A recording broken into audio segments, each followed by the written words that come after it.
So hi everyone.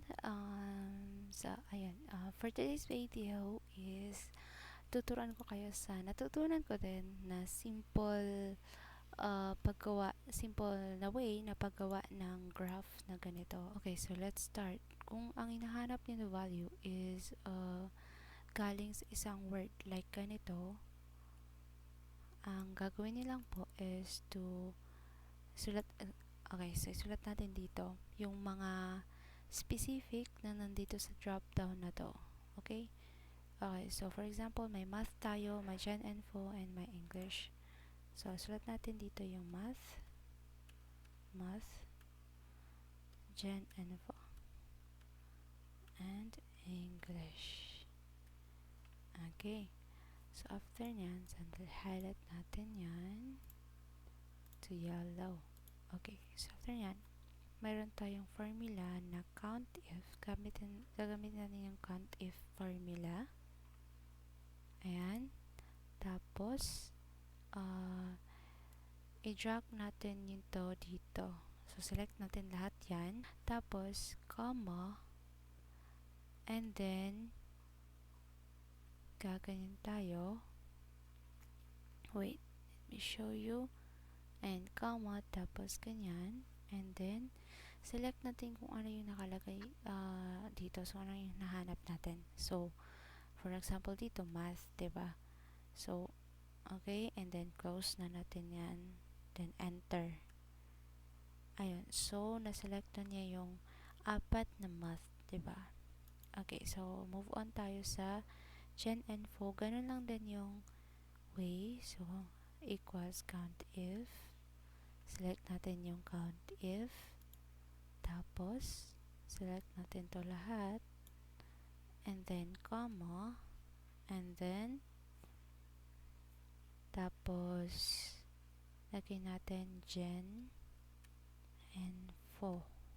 Para yan yung hanapin niya na word. Oh, sorry. Ayan. Tapos, enter. Ayan. And then, dito ulit. Tapos, select natin yan. Equals count if.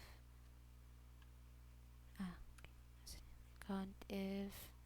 And then, select ulit natin to lahat.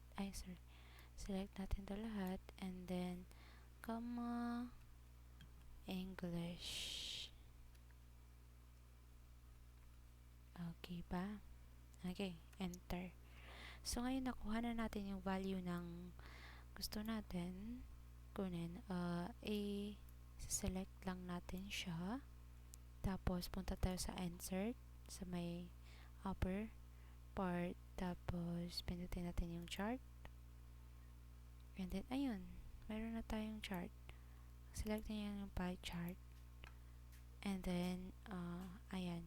Pindutin nyo to kung hindi pa to nakapindot sa inyo. Yung switch rows or columns. Tapos, use row 26 as levels. So, ibig sabihin nun, ito yung kukunin niya na levels. Itong dito. Okay? So, ayan na. Sa pag-customize naman, pwede natin kunin yung background niya para, ayan. So, para transparent yung likod niya. So that we can easily put it here. Kumbaga. Ayan. Select natin to. Lagay natin dito. Lagay natin dito. Okay. Wait lang. Lagay natin dyan. Ayan. Tapos, invisible na yung likod niya. Balikan natin yung edit chart niya. Edit chart. Ayan. Pindutin natin yan. Tapos, customize sa chart style. Doon natin mahanap yung mga background. Kung gusto mo may background, sure, lagyan mo dyan. Kung ayaw mo, pwedeng lagyan ng none na lang. Tapos, yung sa font naman, of course, yan yung sa mga level niya. Kung ano yung gusto mong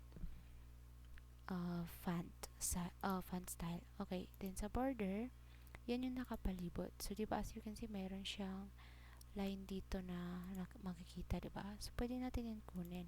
Balik tayo sa edit chart, customize, chart style, tapos dito, inan natin para walang line na makikita. Okay? Alright.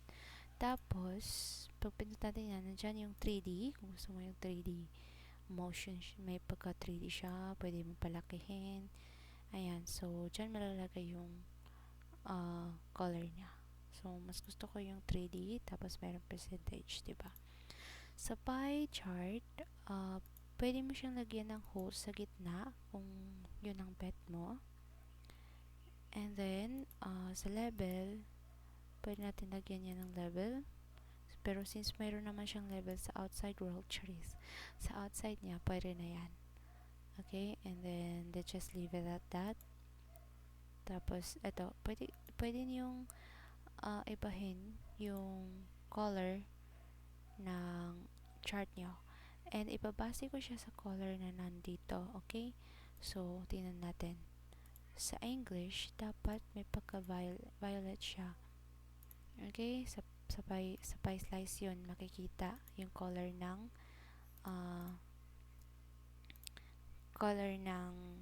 pie. Okay, so i-change natin yung sa violet kasi violet yung English natin doon. Is that right color? Ito. Yeah, ito na lang para dark. And then sa Gen Info, as you can see, may pagka-blue. So, blue natin yan, dear. Okay. And then, move on tayo sa math, which is red. Sa math na light red. Ayan. Okay, diba? So, ano na siya dito, in sync na siya dito sa color dito sa subject natin. Ayan, okay, so ganun lang po siyang kadali. Okay, so balik tayo sa dito. Kung gusto nyong mayroon pa kayong ibahin sa chart title, pwede natin yan lagyan ng chart title. So for example, subject covered, so makikita natin yan sa taas. And pwede na yan guys, pwede na yan i-center through here. Asan yan? Ito. So, pwede na siyang i-center. Pwede nyo rin lagay sa gilid kung asan kayo mas comfortable. And for me, mas gusto kong sa centered siya. Okay. And then, pwede nyo din ibahin. Pwede nyo din ibahin yung size niya. But for me, okay na yan sa akin. Yung font size, pwede nyo rin i-edit, tapos yung color, diba? Ayan, so yan na yung sa akin, mas bet ko yan. And then sa legend, hindi ko na ito iniiba, just leave it as it is. Kung gusto nyo, pwede rin none, pero mas magandang may ganun, diba? Labeled. Ayan, kasi kapag none yung pinindot nyo, ganito lang siya, so super basic lang. And then, ganyan din actually yung paggawa dito sa kapag naka-checkbox kayo. So, kapag checkbox naman, ganito lang yung gagawin nyo, okay? So, ibibase nyo lang din sa progress. So, for example, yung naka-checkbox, ang nire-represent nun is finished. So, for example, tapos ko na yung mga videos, i-check ko yan, tapos, ayun, yun na yung mag-show up. And then, sa yung mga hindi naka-check naman is unfinished, of course. And then, okay, i-highlight natin yan para kita naman. And then, just like dun sa taas, lalagay lang tayo ng count if. Ayan. Tapos, parehas lang din kanina na either drag natin to or isa-select natin yan lahat. Ayan, select na siya. Tapos, comma again. And then, sulat natin dito true. So, instead na kung ano-ano pang sulat natin, sulat lang natin yung true.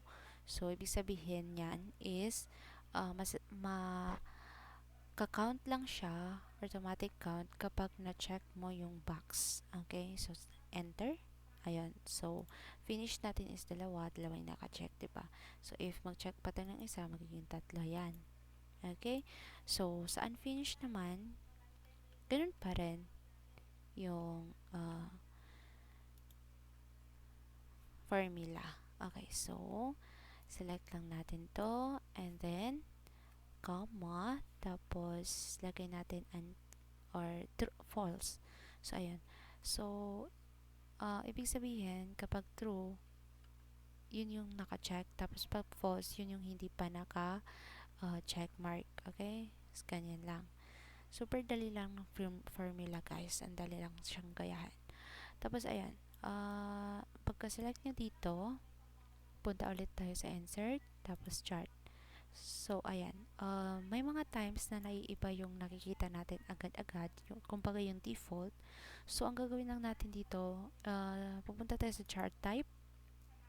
Tapos, kung hindi nito nakikita itong chart editor, dito nyo lang yan mapipindot sa edit chart. Tapos, makikita nyo na to. And then, so, ayan. Moving on. Ayan yung pagpipilian nyo. Kung gusto nyo ng bar, kung gusto nyo ng kung ano-ano dyan. But for me, I'd like it to be a pie.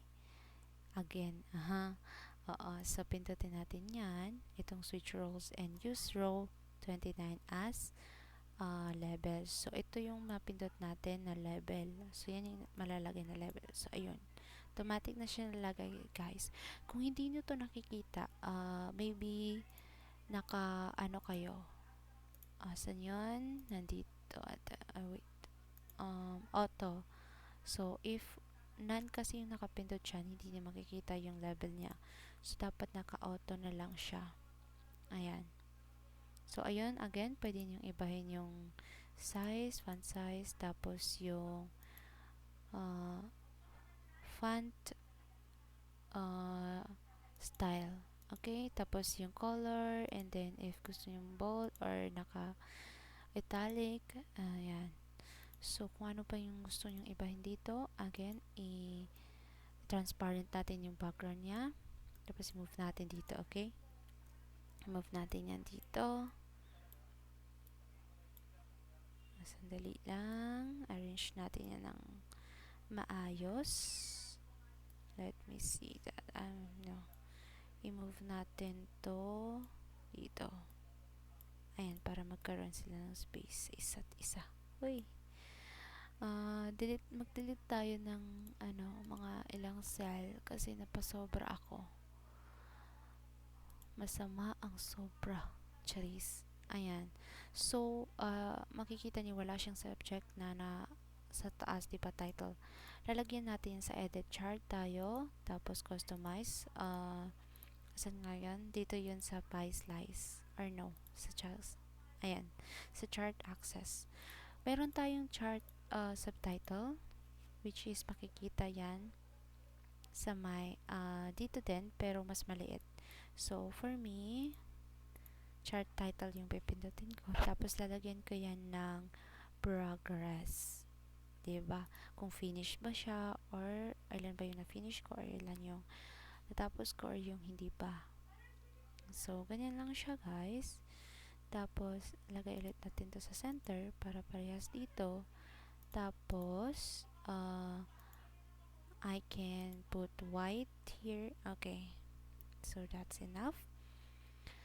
And then, after nyan, ano pa bang gusto mong So, just go out dito sa mga na to, kung alin yung gusto mo. Again, nandito yung level sa may pie chart kung gusto mong lagyan ng level yung mismong chart. Pero for me, hindi kasi napapangitan ako sa ganun.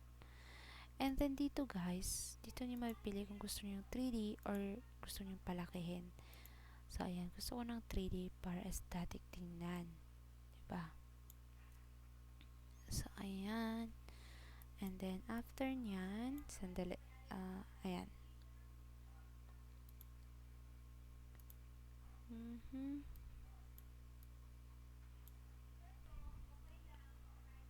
Wait, wag masyadong nating ilapit. I think, yeah, mas better yan. So, mas nakakahinga siya. Diba? I-arrange lang natin siya ng konti. Okay. As you can see, ang pangit tingnan, diba, kapag may ganyan. Hindi ko siya bet na meron siyang corner or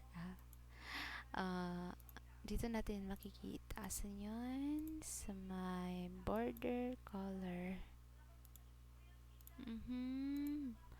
Ganito lang guys yung ginagawa ko kapag first time ko gumawa ng mga things. So, nag-explore lang ako kung alin yung, ito, sa chart style, nandyan yung chart border. So, pwede ko yung i-black or pwede ko yung inan. So, inanan ko na lang siya para hindi kita, di ba? So, mas magandang tingnan. So, ayun, ganun lang siya guys. And, ayan, wait lang. Layo natin para kita siya ng maayos. Ayan siya guys, yung overall. So, I made this in preparation for the next civil service exam. Mag-prepare ulit tayo, diba? So, ayan. So, nilist ko lang dito na yung mga videos from YouTube ni Ma'am Laika. So, nandito yung link. Ayan. So, kapag gusto kong balikan or kung ready na akong panoorin, I can just click it and click it. And then, nandito yung month, days of the month, kung kailan ko yun natapos. Hindi ko pa yun tapos actually. So, ngayon, ito pala yung na-finish ko. And nilagay ko rin dito yung subject so that makikita ko siya kung ilang subject ba yung na-cover ko na. And then guys, kung ayaw nyo ito makita, itong ginawa nyo, hindi nito pwedeng i-delete kasi walang pagbabasihan to if ever. So, ang ginagawa ko is nire-reset ko na lang yan. Ayan, so wala na siyang highlights or color ng cell. So, after nyan, ibibahin ko naman ulit yung color ng font mismo. So, gagawin kong siyang white para maging invisible. So, nandyan pa rin siya, pero invisible na lang. So, dito ko na lang siya nakikita. Ayan. So, para malinis tingnan, ba diba? Ayan. So, i-view ulit natin. Ayan siya. So, malinis siya tingnan. Yan lang nakalagay. And then, pwede na itong i-customize guys sa kung anong gusto nyong style. So, ayan. Thank you guys for watching. I hope that you learned something from me.